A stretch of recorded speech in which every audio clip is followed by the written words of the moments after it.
പലരും പൊതുസമൂഹത്തിലെ പലരും ധരിക്കുന്നത് ഇത് പിണറായി വിജയനെ ശിക്ഷിക്കാൻ വേണ്ട രേഖകൾ നൽകി പിണറായി വിജയനെ ശിക്ഷിക്കണമെന്നാവശ്യപ്പെട്ട് നൽകിയൊരു ഹർജിയിലെ വിധി പോലെയാണ് പലരും ഇതിനെ കൺസീവ് ചെയ്യുന്നത്. പക്ഷെ ഇതല്ല. ഇത് മനസ്സിലാക്കേണ്ട ഒരു കാര്യം, ഈ സംഭവത്തിൽ അഴിമതി നടന്നിട്ടുണ്ട്, ഇത് സംബന്ധിച്ചൊരു അന്വേഷണം വേണമെന്നേ പറഞ്ഞിട്ടുള്ളൂ. ഈ ഘട്ടത്തിൽ ഒരു അന്വേഷണത്തിന് പ്രാഥമികമായ തെളിവുകൾ മാത്രമാണ് നൽകേണ്ടതുള്ളൂ. അപ്പോ 2019 മുതൽ 2023 വരെ നിയമവിരുദ്ധമായി ലീസിന്റെ കാലാവധി പിണറായി വിജയൻ മീറ്റിംഗ് ചെയർ ചെയ്ത് അദ്ദേഹത്തിന്റെ തീരുമാനപ്രകാരം ഏജിക്ക് അയച്ചതിന് ശേഷം ആ ഫയൽ ഫ്രീസറിൽ ആയി. അത് 2023 ടെർമിനേറ്റ് ചെയ്തില്ല എന്ന ഫാക്ട് എസ്റ്റാബ്ലിഷ് ചെയ്തിട്ടും അദ്ദേഹം പറഞ്ഞത്, കോടതി പറഞ്ഞത് അതിൽ അഴിമതി ഉണ്ട് എന്ന് നേരിട്ട് പറയാനാവില്ല എന്നതാണ്. രണ്ടാമത്തെ കാര്യം അളവിൽ കൂടുതൽ ഭൂമി കൈവശം വെച്ച ഇതിനെതിരെ നിയമ നടപടി ആരംഭിച്ചത് 2014-15 ആരംഭിച്ചതെന്ന് കൂട്ടിക്കൊള്ളണം. എന്നിട്ട് ഈ സമയം വരെ ആ ഭൂമി ഏറ്റെടുക്കാൻ സർക്കാരിന് കഴിഞ്ഞിട്ടില്ല. സർക്കാരിന് കഴിയാത്തതിന് കാരണം നിയമവിരുദ്ധമായി ചട്ടങ്ങൾക്ക് വിരുദ്ധമായി ഇയാൾക്ക് ഈ കമ്പനിയുടെ ഭൂമിക്ക് ഇളവ് നൽകാവുന്നതാണ് എന്ന് മുഖ്യമന്ത്രി ഫയലിൽ കുറിച്ച് താഴേക്ക് വിട്ടതിന് ശേഷം നിയമവിരുദ്ധമായ ശുപാർശ ഇന്നും നിലനിൽക്കുകയാണ്. നിയമവിരുദ്ധമായ ശുപാർശ, ആ ശുപാർശയിൽ ഗവൺമെന്റിലേക്ക് ഫോർവേഡ് ചെയ്തപ്പോൾ ഗവൺമെന്റ് അതിൽ ആക്ഷൻ എടുത്തത് വേറെ കാരണം പറഞ്ഞാണ് എന്നതാണ്. പക്ഷെ ഇപ്പോഴും നിയമവിരുദ്ധമായ ശുപാർശ അവിടെ നിൽക്കുന്നത് കൊണ്ടാണ് ഈ 10 വർഷമായിട്ടും ആ ഭൂമി ഏറ്റെടുക്കാൻ കഴിയാത്തത്.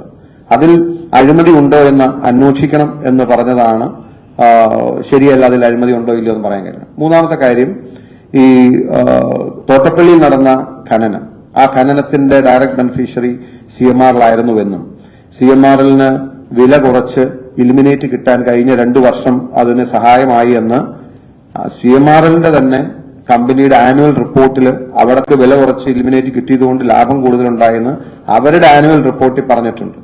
അത് തന്നെ KMRL നിന്നും CMRL-ലേക്ക് അല്ലെങ്കിൽ KMML-ൽ നിന്നും CMRL-ലേക്ക് നൂറുകണക്കിന് ലോഡ് ഇലിമിനേറ്റ് ചെയ്തു എന്നുള്ളതിന്റെ ഇ-വേ ബില്ല് ഹാജരാക്കി.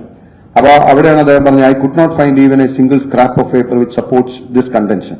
അത് കഴിഞ്ഞിട്ട് അദ്ദേഹം കോടതി തന്നെ പറയാണ്, unauthenticated abstracts of certain e-way bills are produced to point out IREL has supplied ilmenite to CMRL.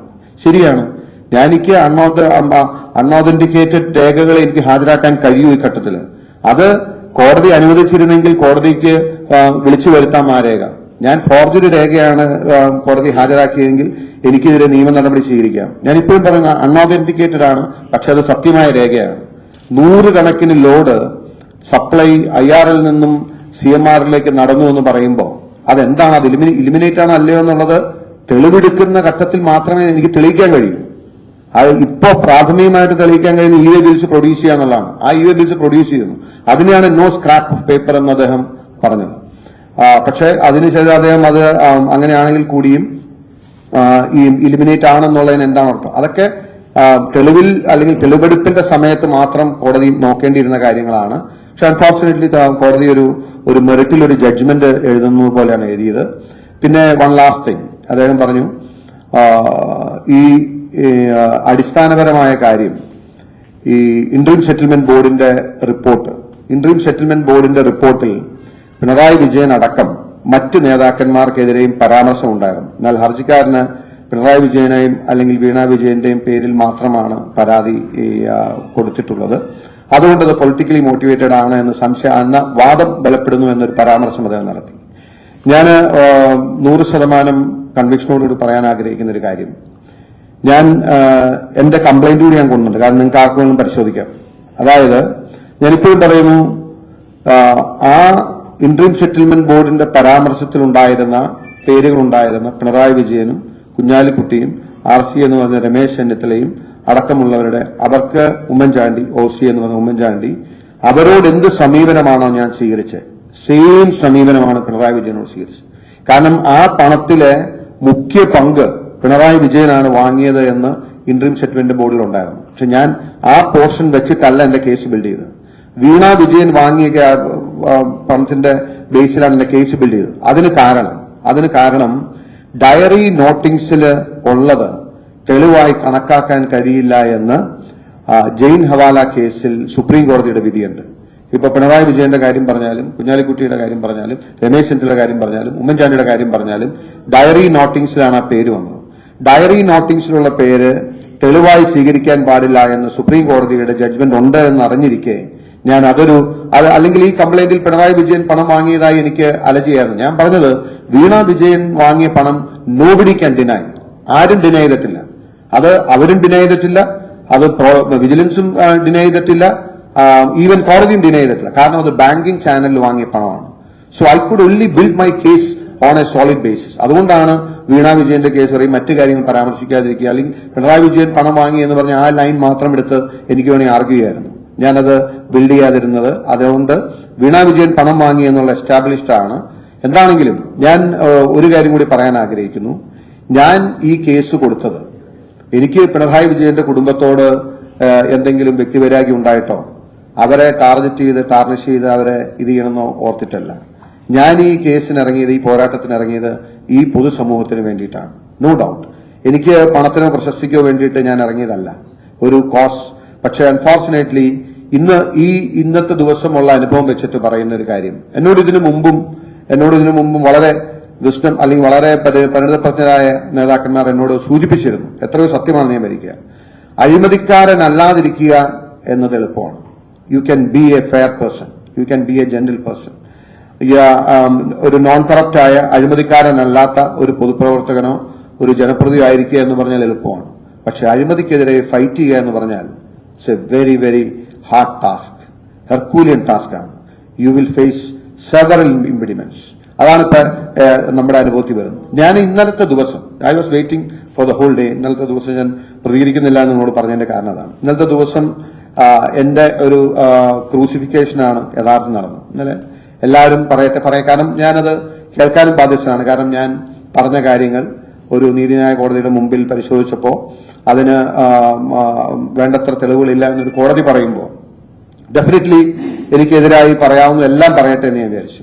ഞാൻ ചോദിക്കാൻ ആഗ്രഹിക്കുന്ന ഒരു കാര്യം, ഞാൻ ചെയ്ത തെറ്റെന്താണ്? ഞാൻ ചെയ്ത തെറ്റ് ഈ അഴിമതി പൊതുജനങ്ങളോട് പറഞ്ഞു എന്നതും പൊതുജനങ്ങളോട് പറഞ്ഞ കാര്യം ഇതിന്റെ നിയമപരമായ വ്യവസ്ഥയിൽ നിന്നുകൊണ്ട് ഇത് പരിശോധിക്കേണ്ട വിജിലൻസ് കോടതിയിൽ പരാതി കൊടുത്തു എന്നതാണ് ഞാൻ ചെയ്ത തെറ്റ്. ഇതിപ്പോ കോടാനുകോടി അഴിമതി വാങ്ങിയവരെക്കാളും ഈ അഴിമതി ചോദ്യം ചെയ്ത ഞാൻ എന്തോ കേരളത്തിന്റെ പൊതുസമൂഹത്തിന് മുമ്പിൽ വലിയ പാതകം ചെയ്ത പോലെയാണ് ഇന്നലത്തെ പല പൊതുവായിട്ടുള്ള നിരീക്ഷണങ്ങളും കാണാൻ എനിക്ക് ഇടയായത്. എനിക്കതിൽ പരിഭവമില്ല, എനിക്കതിൻ്റെ പരാതിയില്ല. പക്ഷേ ഇതാണ് അഴിമതിക്കെതിരെ ഫൈറ്റ് ചെയ്യാൻ ഇറങ്ങിയാലുള്ള ഒരവസ്ഥ എന്ന് ഞാൻ ഒന്ന് സൂചിപ്പിച്ചെന്ന് പറഞ്ഞു. ഒടുവിലിപ്പോ സ്വാഭാവികമായിട്ടും ഞാൻ ഇതിനിറങ്ങിയതുകൊണ്ട് എനിക്ക് നേരെ ഒരു 5 or 8 അന്വേഷണങ്ങളുണ്ട്. എനിക്ക് നേരെ വിജിലൻസ് കേസുണ്ട്. ഞാൻ എന്റെ വീട്ടില് അത്യാവശ്യം മെയിന്റനൻസ് നടത്താൻ വേണ്ടി തുടങ്ങിയിരുന്ന പണിക്ക് സ്റ്റോപ്പ് മെമ്മോ ഉണ്ട്. എന്റെ പ്രോപ്പർട്ടീസിനെതിരെ അന്വേഷണവും കേസും നിലവിലുണ്ട്. ഇതെല്ലാം എനിക്ക് നേരെ വന്നു. അന്ന് അദ്ദേഹം പറഞ്ഞു, ഇപ്പോൾ ഞാൻ ഓർക്കുകയാണ്, അഴിമതിക്കാരനല്ലാതിരിക്കുക എന്നത് എളുപ്പമാണ്, പക്ഷെ അഴിമതിക്കെതിരായിട്ടുള്ള പോരാട്ടം ഒട്ടും എളുപ്പമല്ല എന്ന് സൂചിപ്പിച്ചിരുന്നു. 100% ശരിയാണ്. പക്ഷേ ഈ ഒരു വിജിലൻസ് കോടതിയുടെ ജഡ്ജ്മെന്റ് എന്നെ നിരാശപ്പെടുത്തുന്നുണ്ടെങ്കിലും എന്റെ ആത്മവിശ്വാസം തകർക്കില്ല. ഞാൻ മുന്നോട്ട് തന്നെ പോകും. തീർച്ചയായിട്ടും ഞാനത് ജനങ്ങൾക്ക് നൽകിയ വാക്കാണ്. കാരണം സ്വാഭാവികമായിട്ടും എന്റെ മുമ്പിലുള്ള ഓപ്ഷൻ എന്ന് പറയുന്നത് ഇതിൽ അപ്പീൽ പോകാന്നുള്ളതാണ്. ഈ ജഡ്ജ്മെന്റിന് എനിക്ക് വിയോജിപ്പുള്ള ഭാഗങ്ങൾ രേഖപ്പെടുത്തി ഞാൻ അപ്പീല് മൂവ് ചെയ്യുന്നതായിരിക്കും.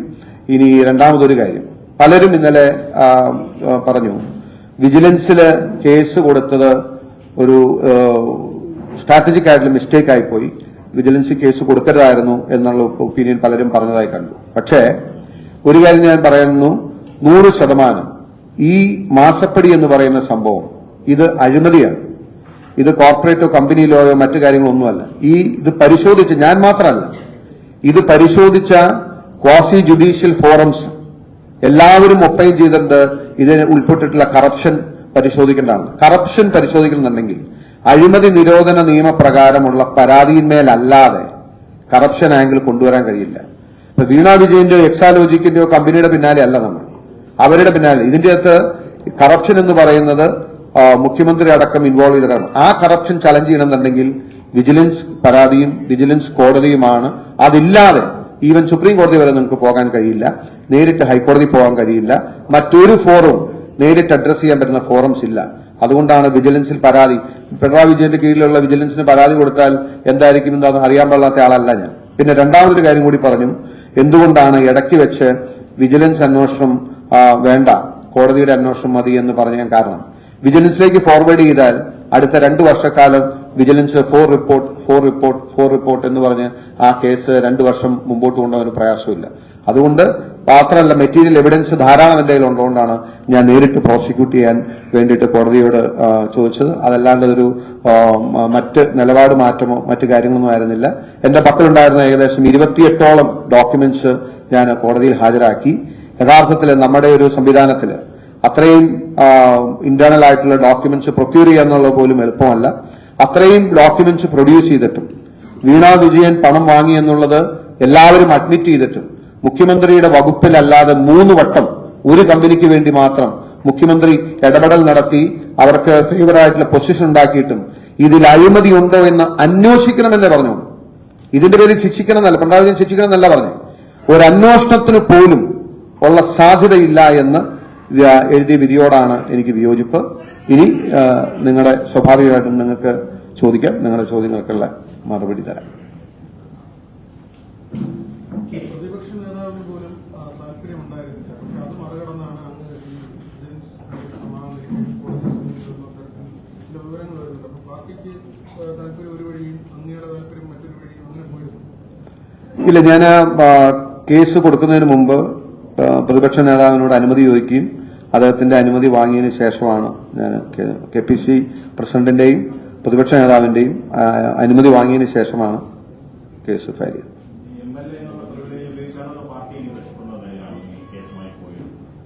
ഞാൻ ഒരു സിറ്റിസൺ എന്ന നിലയല്ലേ പോകും, ഒരു പൗരൻ എന്ന നിലയിൽ. കോടതിയിൽ MLAക്ക് പ്രത്യേക പരിപാടിയൊന്നുമില്ലല്ലോ.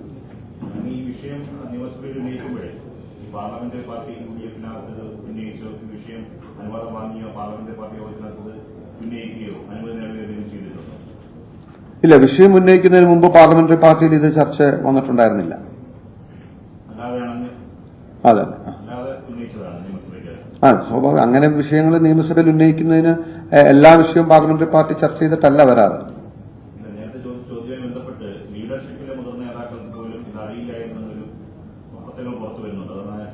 അല്ല, എനിക്ക് തോന്നുന്നു പ്രതിപക്ഷ നേതാവിനോട് ചോദിച്ചാൽ അദ്ദേഹം പറയും. അദ്ദേഹത്തിന്റെ അനുമതിയോടുകൂടിയാണ് ഞാൻ 2ാം വട്ടം നിയമസഭയിൽ ഇത് ഉന്നയിച്ചതും അദ്ദേഹം തന്നെയാണ് എനിക്ക് അനുമതി തന്നത്. ഇത് നിയമസഭയിൽ ഫ്ലോറിൽ എഴുതി കൊടുത്ത് ഉന്നയിക്കാനും കോടതി പോകാനും അദ്ദേഹത്തിന്റെ അനുമതി ഉണ്ടായിരുന്നു.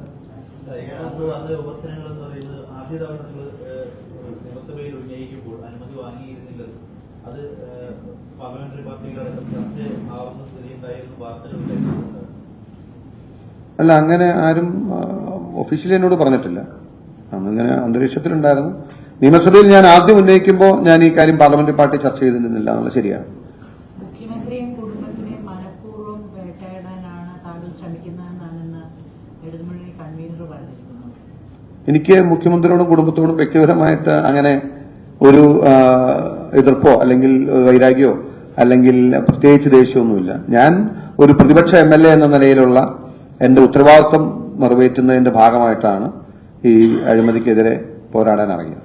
വീണ വിജയൻ എന്നുള്ള വ്യക്തിക്ക് ഒരു സ്ത്രീ എന്നുള്ള പരിഗണന നൽകിയില്ല. വളരെ ക്രൂരമായിട്ടാണ് അവരോട് ഈ പൊതുസമൂഹത്തിന് മുമ്പിൽ അവരെ അഴിമതി ചെയ്തു എന്നുള്ള രീതിയിൽ ഉള്ള ആരോപണങ്ങൾ കൊണ്ടുവരികയും പിന്നീട് തെളിയിക്കാൻ കഴിയാത്തൊരു സാഹചര്യവും വന്നിട്ടുണ്ട്. അപ്പോൾ അവരോട് ഒരു വ്യക്തിപരമായി തന്നെ ഒരു ക്രൂരത കാണിച്ചു എന്ന് EP ജയരാജൻ പറയുന്നത്. വീണ വിജയൻ എന്ന സ്ത്രീയോട് ഞാൻ അവരുടെ സ്ത്രീത്വം, അവരുടെ പേഴ്സണാലിറ്റി, അവരുടെ വ്യക്തിത്വം അഫക്ട് ചെയ്യുന്ന ഒരു കാര്യം, ഒരു വാക്കോ ഒരു ഭാഷയോ എന്റെ ഭാഗത്തുനിന്ന് ഉണ്ടായിട്ടില്ല. എന്നും ഞാൻ അവരോട് റെസ്പെക്ടോടുകൂടി സംസാരിച്ചിട്ടുള്ളൂ. അവരൊരു സംരംഭകയാണ്. പക്ഷേ അവർ നടത്തിയിട്ടുള്ള ഡീലിംഗ്സിലും കറപ്ഷൻ എലിമെന്റ് ഉള്ളപ്പോൾ അത് ചോദിക്കാതിരിക്കാൻ കഴിയില്ല, പറയാതിരിക്കാൻ കഴിയില്ല. നിയമവിരുദ്ധമായിട്ടും അവർ പണം വാങ്ങിയെന്നുള്ള കാര്യങ്ങൾ പുറത്തു വരുമ്പോൾ അത് പറയുന്നതിന് സ്ത്രീ എന്നൊരു തടസ്സമാണെന്ന് എനിക്ക് തോന്നുന്നില്ല.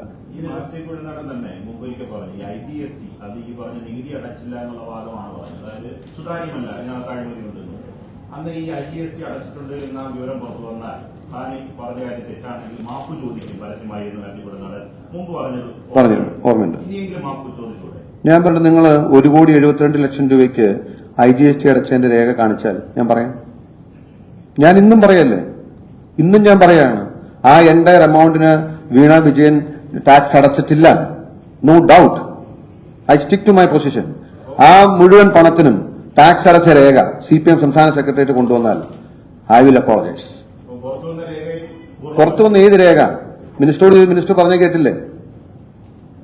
1.72 crores ആ പണത്തിന് ടാക്സ് അടച്ച രേഖ നിങ്ങളുടെ കയ്യിലുണ്ടെങ്കിൽ കൊണ്ടുവരും. ഞാൻ പൊതുസമൂഹത്തിന് മുമ്പില്ലേ പറഞ്ഞത്. അങ്ങനെ ടാക്സ് അടച്ചിട്ടുണ്ടെങ്കിൽ അഴിമതി നടന്നിട്ടില്ല എന്ന് പറയാൻ പറ്റില്ല. ടാക്സ് അടച്ചുകൊണ്ട് അഴിമതി പറഞ്ഞ ടാക്സ് അടച്ച അഴിമതി ഇല്ലാതാവും. അന്ന് അവരെടുത്ത ഡിഫൻസ് ആണ്, അതുപോലും കളവായിരുന്നു എന്ന് പറയുന്നതിന് വേണ്ടിയാണ് പറഞ്ഞത്. നിയമപോരാട്ടം തുടരുമെന്ന് പറയുമ്പോൾ ശല്യക്കാരനായ വ്യവസായിയാണ് അദ്ദേഹത്തിന് അങ്ങനെ വിശേഷിപ്പിക്കാം. അദ്ദേഹത്തിനും CPM-നും അല്ലെങ്കിൽ മുഖ്യമന്ത്രിക്കും ഒക്കെ നമ്മളൊരു ശല്യമായിരിക്കും. പൊതുസമൂഹത്തിന് വേണ്ടിയിട്ട് പൊതുസമൂഹം ശല്യമാണെങ്കിൽ ഞാൻ പൊതുരംഗത്ത് നിൽക്കുന്ന ആളാണ്. ഒരുപക്ഷെ രാഷ്ട്രീയത്തിൽ ഞാൻ തെരഞ്ഞെടുപ്പ് നേരിടുമ്പോൾ അവർക്ക് അങ്ങനെ തോന്നുന്നുണ്ട്, അവർ വിധി എഴുതും.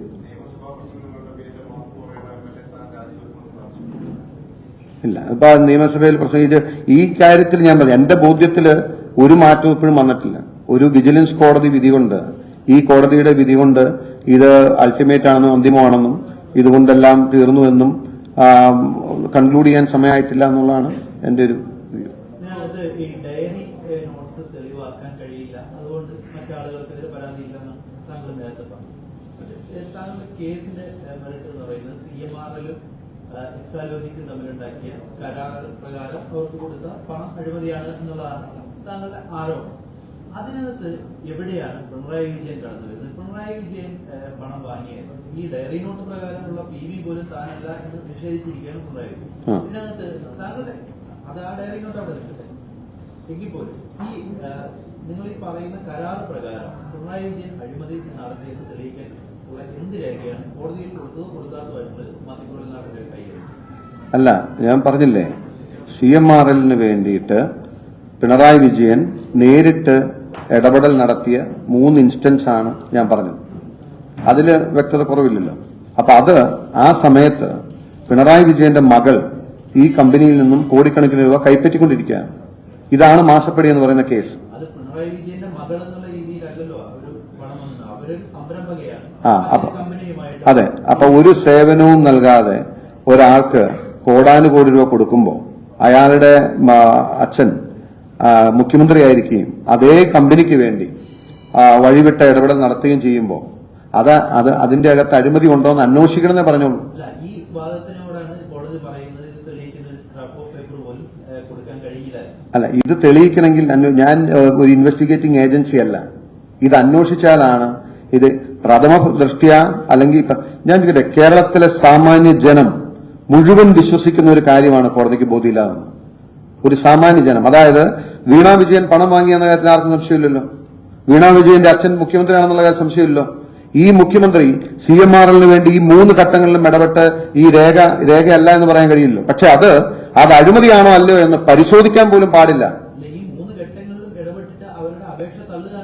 അല്ല, അതാ ഞാൻ പറഞ്ഞേ, അപേക്ഷ തള്ളി എന്ന് പറയുമ്പോ എന്തുകൊണ്ടാണ് അളവിൽ കൂടുതൽ സ്ഥലം ഇന്ന് വരെ സർക്കാരിന് ഏറ്റെടുക്കാൻ കഴിയാത്തത്? എന്തുകൊണ്ടാണ് ഏറ്റെടുക്കാൻ കഴിയാത്തത്? തള്ളി എന്ന് പറഞ്ഞു. ഏറ്റെടുക്കാൻ കഴിയാത്ത അന്നത്തെ ഇടപെടൽ കൊണ്ടാണ്. അല്ലേ? കറക്റ്റ് അല്ലേ?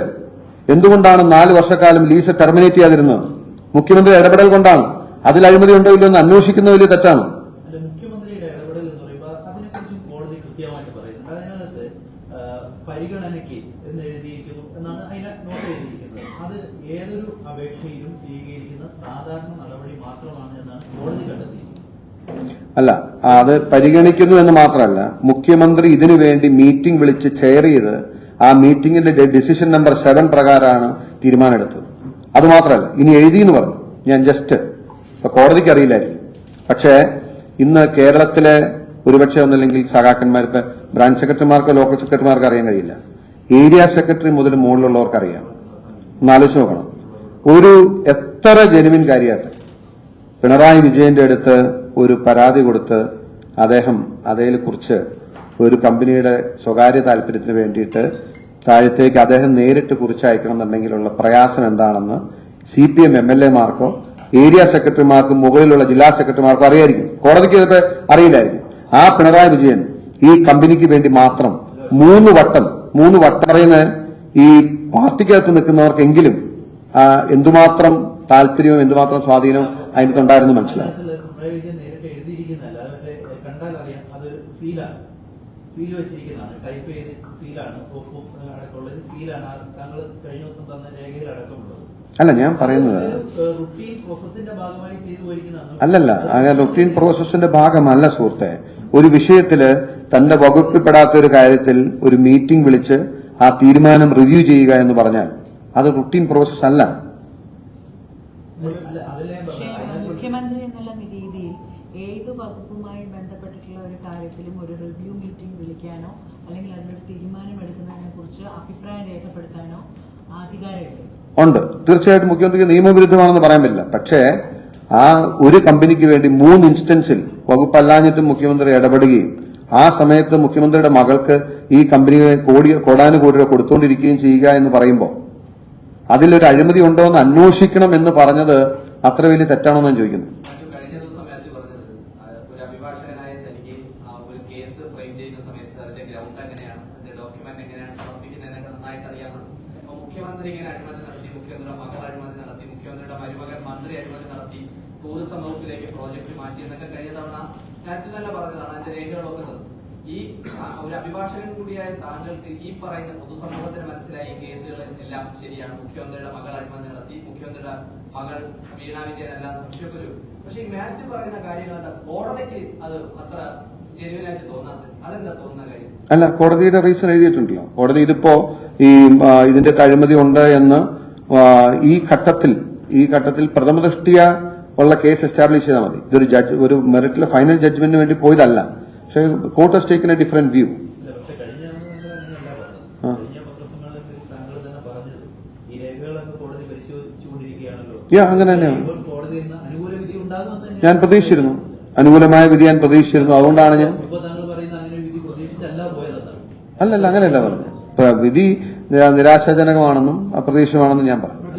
SFIO, ആദായനികുതി വകുപ്പ്, ED ഇങ്ങനെ വിവിധ ഏജൻസികളുടെ എൻക്വയറി നടക്കുന്ന ഒരു കാര്യത്തിൽ താങ്കൾ പര്യാപ്തമായ തെളിവുകളില്ലാതെ കോടതിയിൽ ഇങ്ങനെ ഒരു വിധി വരികയും ആ അന്വേഷണത്തെ കൂടി ബാധിക്കും എന്നൊരു നിലയും കൂടി വരികയും SFI വിജിലൻസ് കേസ് കോടതി വിധി വരുമ്പോൾ സ്വാഭാവികമായിട്ടും നടക്കുന്ന അന്വേഷണങ്ങളുടെ അതുകൂടി ഒരു സംശയത്തിലാകും. അത് രാഷ്ട്രീയപ്രേരിതമാണോ, താങ്കളുടെ ഒരു തെറ്റായ നടപടി കാരണമാണ്? അല്ല, ഞാൻ ചോദിക്കുന്നത്, ഞാൻ നിങ്ങളോട് ചോദിക്കുകയാണ്. ഞാൻ ഈ വിഷയം ഉന്നയിച്ചു, നിയമസഭയിൽ ഉന്നയിച്ചു, പൊതുസമൂഹത്തിന് മുമ്പിൽ ഉന്നയിച്ചു. ഞാൻ അവിടെ നിർത്തണമായിരുന്നാണോ പറഞ്ഞത്? അതാണ് ഫെയർ. അതാണ് ഒരു പൊളിറ്റീഷ്യൻ ചെയ്യാവുന്ന കാര്യം. അതാണ് ഒരു പൊളിറ്റീഷ്യൻ ചെയ്യേണ്ടതും ചെയ്യാവുന്ന കാര്യം. അതാണ് പൊതുരംഗത്ത് എനിക്ക് കിട്ടാവുന്ന എല്ലാ അറ്റൻഷനും കിട്ടിയതാണ്. ഞാൻ കോടതി പോയതിനു ശേഷം നിങ്ങൾ ആരും കാണാൻ വന്നിട്ടില്ല.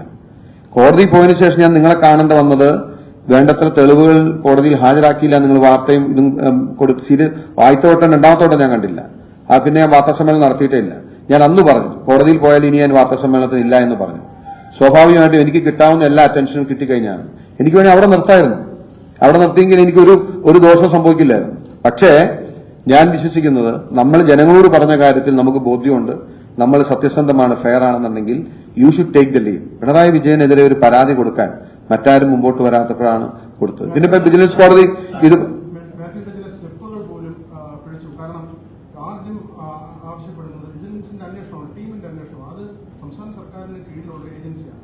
അത് അന്വേഷിച്ചാൽ എന്താകുമെന്ന് താങ്കൾ തന്നെ പറയുകയും ചെയ്തു. അതുകൊണ്ടാണ് പിന്നീട് കോടതി മേൽനോട്ടത്തിലേക്ക് പോകുന്നത്. എന്തുകൊണ്ടാണ് ആദ്യത്തെ സ്റ്റെപ്പ് തന്നെ പിഴച്ചു പോകുന്നത്? ഇല്ല, ഞാൻ പറഞ്ഞ സ്റ്റെപ്പല്ല. അതായത് നമ്മൾ ഈ കേസ് ഫയൽ ചെയ്താൽ നമ്മളൊരു ഘട്ടത്തിൽ ഇത് രണ്ട് ഓപ്ഷൻ ഓപ്പണാണ്. അത് പറയേണ്ട സമയത്ത് വിജിലൻസിൽ ഫോർവേഡ് ചെയ്യണമെന്ന് ചോദിച്ചപ്പോൾ വിജിലൻസിൽ ഫോർവേഡ് ചെയ്യേണ്ടെന്ന് പറയാൻ. നോർമലി നമ്മൾ ഇതിന്റെ അകത്ത് പ്രയറിൽ പറയുന്നത് ഈ കംപ്ലൈന്റ് ആണ് ഇരിക്കുന്നത്, നിങ്ങൾക്ക് വേണ്ടി പരിശോധിക്കാം. ഇതിന്റെ അകത്ത് ഇന്നത് ചെയ്യണമെന്ന് നമ്മൾ പറയത്തില്ല. ഇതൊക്കെ നിങ്ങൾ വാർത്ത റിപ്പോർട്ട് ചെയ്തതല്ലേ, നിങ്ങൾക്ക് റിപ്പോർട്ട് ചെയ്ത വാർത്തയുടെ അടിസ്ഥാനത്തിൽ നിങ്ങൾ പറയുന്നത്. ആദ്യം വിജിലൻസ് ചോദിച്ചു പിന്നെ മാറ്റി എന്നൊക്കെയല്ല. ഈ കംപ്ലൈന്റ് നിങ്ങൾ പരിശോധിക്കും.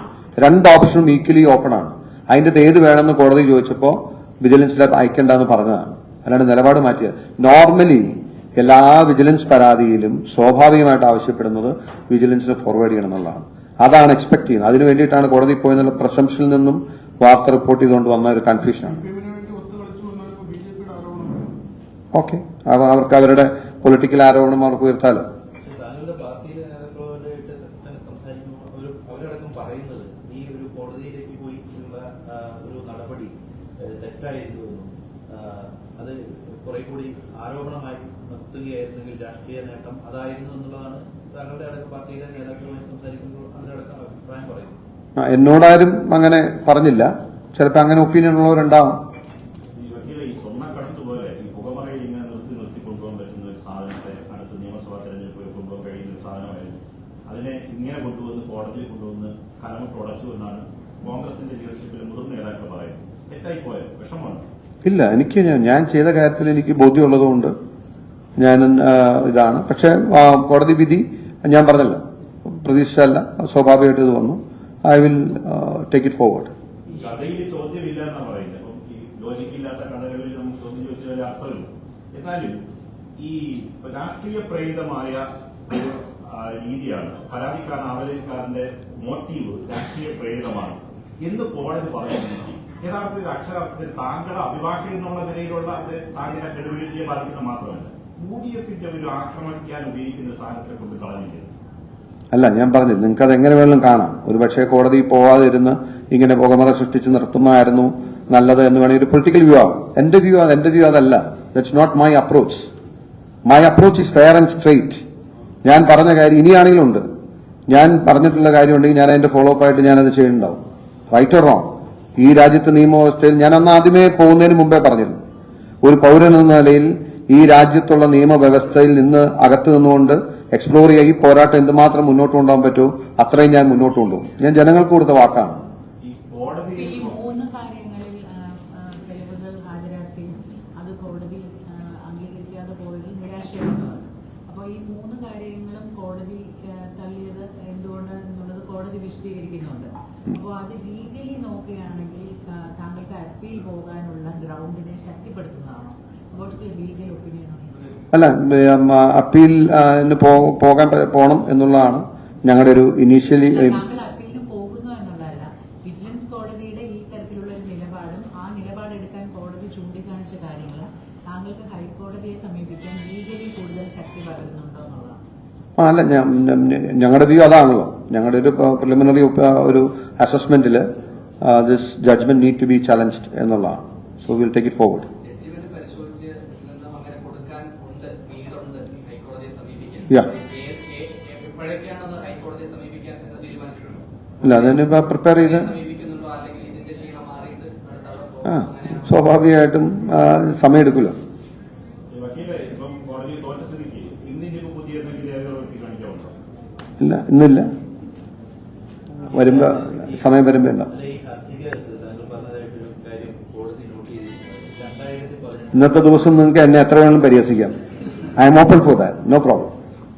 എത്ര വേണമെങ്കിലും വായിക്കും. Tell me. കോടതി പറഞ്ഞിരിക്കുന്ന ഒരു കാര്യം, താങ്കളുടെ ഹർജിയിൽ പറഞ്ഞിരിക്കുന്ന ഈ CMRL KREML സഹായിക്കാൻ വേണ്ടിയാണ് 2018 പ്രളയം ഉണ്ടാക്കിയത്. ഇത്രയും ഇത്തരത്തിലുള്ളൊരു അഭിപ്രായവും ഒക്കെ ഹർജിയിൽ ഉന്നയിക്കുമ്പോൾ പൊതുസമൂഹം ഒരു പരിഹാസ രൂപേണയിലേക്കാണ്. അല്ല, നിങ്ങൾ ആ തോട്ടപ്പള്ളി പോയി ചോദിച്ചാൽ മതി, അവിടുത്തെ ജനങ്ങളോട് ചോദിച്ചാൽ മതി. ആ പ്രളയത്തിന് ശേഷം അവിടെ നിന്ന് മണ്ണെടുത്തത് ഈ കമ്പനി താല്പര്യത്തിന് വേണ്ടിയാണെന്നുള്ളത് പരിഹാസമാണെന്ന് തോട്ടപ്പള്ളി പോയി എന്നൊന്ന് പറയാം. അതൊരു മാസത്തിന് വേണ്ടി ഈ തോട്ടപ്പള്ളി അല്ല, അവിടെ ചെന്നൊന്ന് പറയാം. ഈ തോട്ടപ്പള്ളി വിഷയം ഒരു വാദത്തിന് വേണ്ടി അംഗീകരിച്ചാൽ തന്നെ ഈ ആ ഭാഗത്ത് നിന്ന് മണ്ണെടുക്കാൻ വേണ്ടി കേരളം മുഴുവൻ പ്രളയം ഉണ്ടാക്കിയത്. അല്ല, പ്രളയം എന്ന റീസൺ കാണിച്ച് മണ്ണെടുത്തു എന്നാണ് പറഞ്ഞത്.